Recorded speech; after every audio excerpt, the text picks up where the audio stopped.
Le dimanche de 20h à minuit. Et la semaine de 22h à minuit. C'est Guillaume Radio 2.0 sur Énergie. Ashras, explique-nous ce qui t'est arrivé. Il t'est arrivé la même chose que dans Fast and Furious, explique-nous l'histoire. Alors l'histoire c'est quoi? C'est que tout simplement, j'habite pas très loin de Boulogne déjà, j'habite à nuit.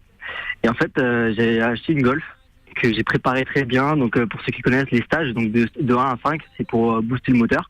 Ouais, et en c'est fait, illégal, je précise. Ouais. Non, parce que je suis obligé de le dire, moi. À chaque fois qu'il y a un truc illégal, si je ne le dis pas, je suis en tort. Ouais. Et donc c'est interdit de changer le moteur d'une voiture et d'augmenter la puissance. Ah oui, c'est vrai.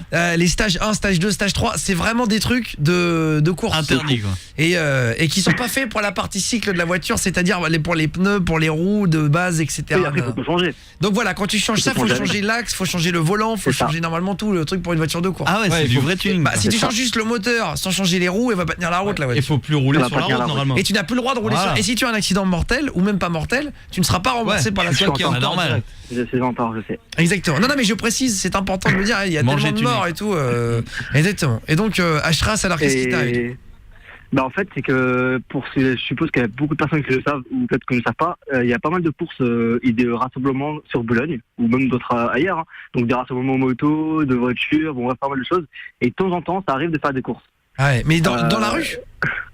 Oui, dans la rue. Ah ouais, donc ça c'est encore plus illégal. C'est très con, c'est déjà. Mais c'est à quelle heure? C'est le soir. C'est le soir, ça peut à partir de 23h, minuit, voilà, c'est vraiment le soir où il y a beaucoup moins de monde et dans des endroits où vraiment c'est plus fréquenté. Attends, je comprends pas, parce que, alors excusez-moi, mais alors soit j'habite sur une autre planète, moi j'ai habité avant dans le sud, dans le nord, un petit peu partout, et à Narbonne, je sais que j'allais le vendredi soir, sur le parking de Noroto, c'est la base. Il y avait des mecs qui faisaient pas des courses, mais ils faisaient des drifts, tu vois, ils dérapaient quoi. Oui, bah oui, après ça dépend de ce qu'ils veulent. Ils dérapaient et tout, mais j'ai jamais vu de course de ma vie en France, il y a tellement de radars, de flics. Des courses en ville, non. Et non mais après j'ai vu des reportages, il y a des mecs et tout ça, bon c'est interdit au possible et tout, mais quand tu dis une course, c'est quoi, genre vous faites le 100 mètres départ arrêté, vous faites quoi?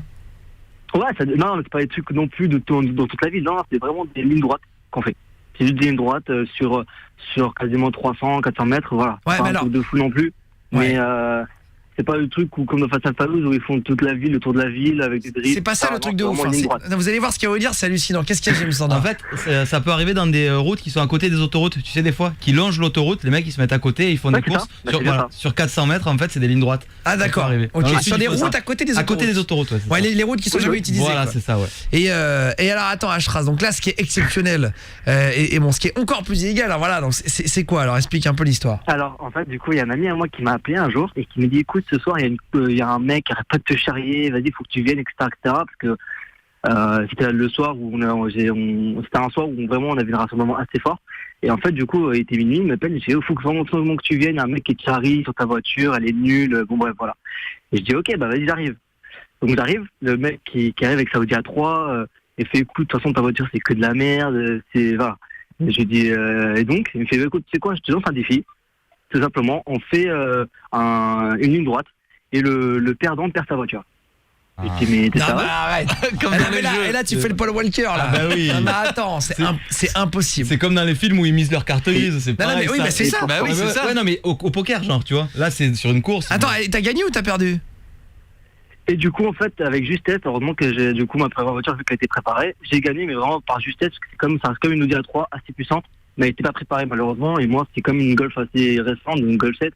Et préparé avec un stage 4 et franchement j'ai vraiment de la justesse. Attends mais attends, rassure-moi, c'est pas vrai. Et le mec il t'a filé sa voiture?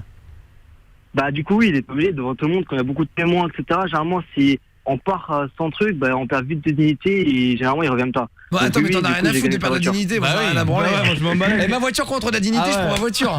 Je fuis. Mais attends, mais j'en ai rien. Non mais c'est clair. Je vais me faire arrêter par les flics après. On est d'accord. Que de perdre ma voiture. On est d'accord. Attends, tu sais combien ça coûte une voiture ou quoi? Vous êtes fous les gars ou quoi? Une A3 ça vaut 20 000 €. Mais tu fais quoi dans la vie, Ah mais c'est pas la nouvelle.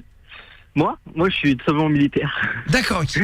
Putain. Ah ouais. En plus tu sais très bien. Non mais attends, mais c'est vrai ton histoire?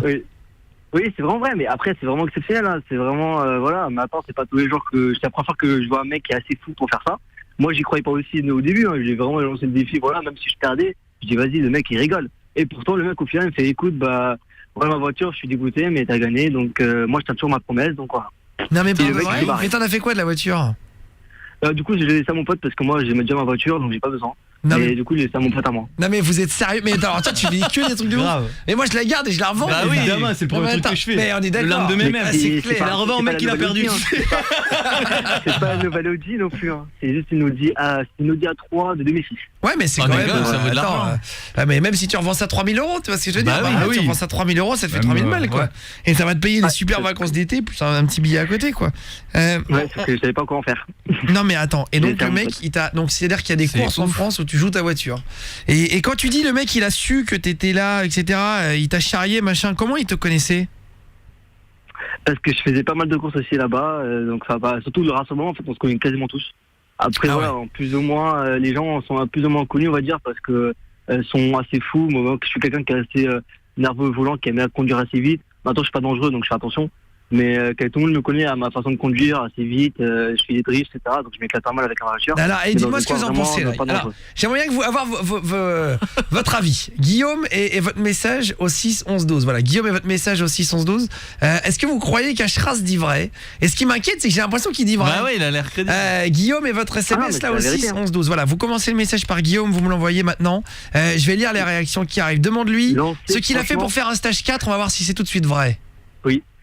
Franchement, lancer le défi de savoir qui déjà connaît ces rassemblements-là. Il y en a plein, surtout les motards, les rassos moto, il y en a partout aujourd'hui. Les rassos, voilà, comme vous dites, les rassos de drift dans les parkings. Maintenant, il y a deux cas. Il y a les rassos drift, il y a les rassos pour plus... les rassos. Attends, qu'est-ce que tu as fait pour avoir un stage 4? Alors ça, c'est intéressant. Tiens, c'est-à-dire que tu as changé ton moteur, Ashras, il venait d'arriver, on est en direct sur Énergie. Un stage 4, c'est simplement, en fait, déjà, je l'ai fait en Allemagne, parce que ça coûte beaucoup moins cher, tout le monde le sait. Donc déjà, finalement, bon, c'est un stage simple, en fait. C'est juste qu'ils vont déjà faire un programme, ils vont aller dans la programmation du moteur. Donc il y a une partie informatique et une partie mécanique. La mécanique, non mais je te crois, c'est bon, c'est ça. Juste pour voir. Je confirme, il y en a qui disent ça passe aux infos, j'ai déjà vu 2 fois. C'est vrai, j'en fais aussi. J'ai une voiture avec un swap dedans, un changement de gros moteur en fait. Dis pas de la merde, Guillaume, c'est légal. J'ai une Supra Twin Turbo modifiée en MK4 de 767 chevaux et c'est légal sur la route. Alors je dis pas n'importe quoi, mon con. C'est-à-dire qu'il y a des fois c'est légal et quand tu prends une Golf et que tu mets un moteur de Porsche dedans, c'est illégal. Exactement. Faut arrêter de voilà. Il y a des trucs qui sont. Moi je suis obligé de le dire si tu veux. Je préfère dire parfois que c'est pas légal quand c'est limite que après de me prendre 3 semaines de. Après, tu le sens bien que c'est pas légal. J'y crois pas du tout. Trop de détails, c'est faux. C'est peut-être vrai, mais ça fait gros, mais c'est peut-être vrai.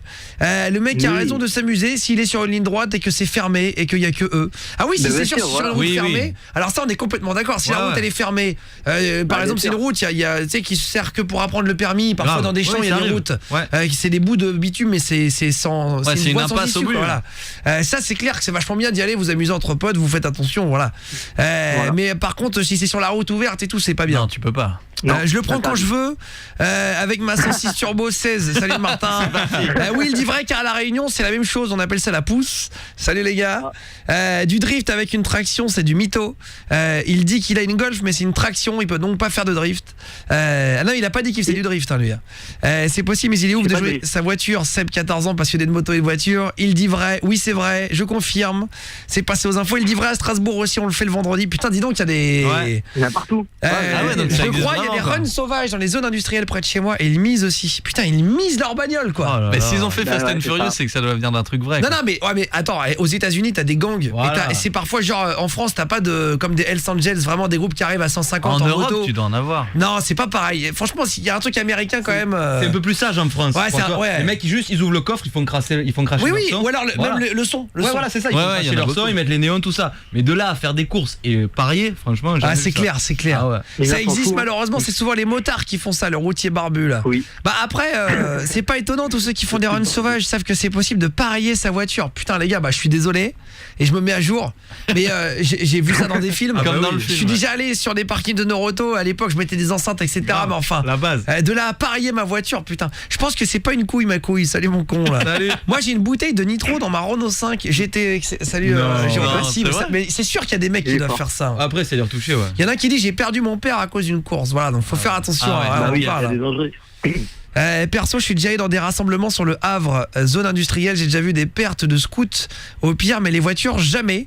J'ai vu qu'ils parient leur scooter mais jamais des grosses bagnoles. Salut Alex du 7-6. Salut Alex. Après s'il y en a qui parient des scouts, il y a bien des mecs qui parient leur bagnole. Bah oui, sûr. Je le prends quand je veux avec ma voiture.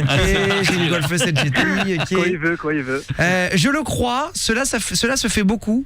Les connaisseurs savent où ça se passe. En tout cas, si c'est une Golf 7 GTI en R stage 4, ça doit arracher. Salut les gars. Ah ouais, c'est la dernière Golf en plus. Voilà, on a des connaisseurs, ça fait plaisir de savoir que elle coûte cher la dernière Golf. Et il y en a qui disent on est policier, on est en merde, attends, putain, j'ai perdu le début du message. Je suis policier et je confirme que c'est entièrement illégal tout ce que vous dites. Salut les gars là. C'est la vérité car je suis le gars auquel j'ai donné ma bien sûr. Alors ça, stage 4, elle a déboîté sa Golf, putain. J'y crois pas. Alors t'as combien de chevaux sur ta Golf 7 Schrass? Alors déjà, pour savoir, pour ceux qui connaissent un peu, Golf 7R, ça fait quasiment 320 chevaux. Avec un stage 4, là je parle de légalité, avec un stage 4, elle passe quasiment les barres les 400 chevaux. Attends, il y en a qui dit, moi je suis mécano, j'ai une Seat Leon Swap 1,8 litre turbo, 500 chevaux, voilà. Pour moi c'est vrai ce qu'il dit. On sent qu'il s'y connaît, etc. Moi c'est une 2 litres. Il y en a qui disent c'est légal si on repasse la voiture aux mines pour la revendre. Oui, mais t'as pas le droit de rouler avec sur la route. Oui, c'est ça le problème. T'as le droit de la revendre évidemment. J'y crois pas, je lui ai trouvé un surnom d'ailleurs, Docteur Mytho. Salut Ayoub de la seconde G, salut Ayoub. Il est militaire, il fait des courses, c'est mon idole. Ah ouais. Attends, mais toi t'es militaire, tu fais quoi du coup là à l'armée? À l'armée, ce que je fais, je suis au 3e RPMA. Au 3e RPMA, d'accord, RPMA. T'imagines, je suis mécano. Je suis mécano à l'armée, je répare les chars, je vole des pièces d'avion. La voiture avec canon. Je ne cherchais pas mes chefs. Non, attends, et tu fais quoi à l'armée exactement? Tu es dans RPMA, c'est régiment de parachutiste d'affronter de marine à Carcassonne. Ah oui, d'accord, ok. Et t'es envoyé un petit peu à l'étranger ou t'es pas encore fait d'OPEX, d'opérations extérieures? Pas encore d'OPEX. D'accord. Et là tu fais un petit peu des... Comment ça s'appelle là, les opérations Sentinelle, Vigipirate. Ah ouais. C'est ça. Et là t'es sur Paris du coup pour ça? Non, là je suis en permission là. Ah oui, d'accord. Ouais, je suis en permission. Et quand t'es en permission, du coup, tu t'amuses un petit peu et tu vas et tu fais des runs sur les parkings, etc. C'est ça, ma deuxième passion en fait c'est la vitesse. J'aime beaucoup rouler vite, mais pas dangereux. Donc moi c'est quand il n'y a pas de des routes fermées, etc. Donc voilà, ou sur circuit carrément. Je fais pas mal de circuits. Ouais, ça circuit, ça va. Ouais, mais ça vous avez raison. C'est là où il faut aller. Moi je fais le Trophée Andros samedi dimanche prochain. Je fais la finale et je comprends totalement les mecs qui aiment bien rouler vite. Après il y a des circuits, mais après c'est bien sûr on dit toujours ça. En vrai tu vas jamais sur des circuits, mais en vrai il faudrait aller sur des circuits fermés. Il faudrait qu'il y ait des circuits plus faciles d'accès. Ouais, et moins cher. Mais non mais genre tu arrives et tu payes genre 2 € de l'heure et tu tournes comme ça et puis après tu te barres. C'est pas rentable à 2 €. Il y a trop de monde. Non mais comme ça ils laissent les mecs tourner, tu vois ce que je veux dire. Ouais, c'est sûr que c'est pas rentable. Si on est 100, mais au moins franchement tu donnes 15 balles et tu tournes 20 minutes tu vois dessus avec ta voiture, ton essence, etc. et tu uses un petit peu le bitume. Enfin bon, tu fais rien de grave quoi. Tu as reçu 2 Energy Music Awards. Qu'est-ce que ça te fait? Ça m'a beaucoup touché et j'ai été super content. C'est bien que Energy soutienne les artistes en déclin, hein. T'as de la chance, tu sais. Après, je travaillerai un peu plus le rythme de mes punchlines parce que là, franchement, on a l'impression qu'il y a un embouteillage dans ta tête. Ça y est, il se fait clasher là, regarde.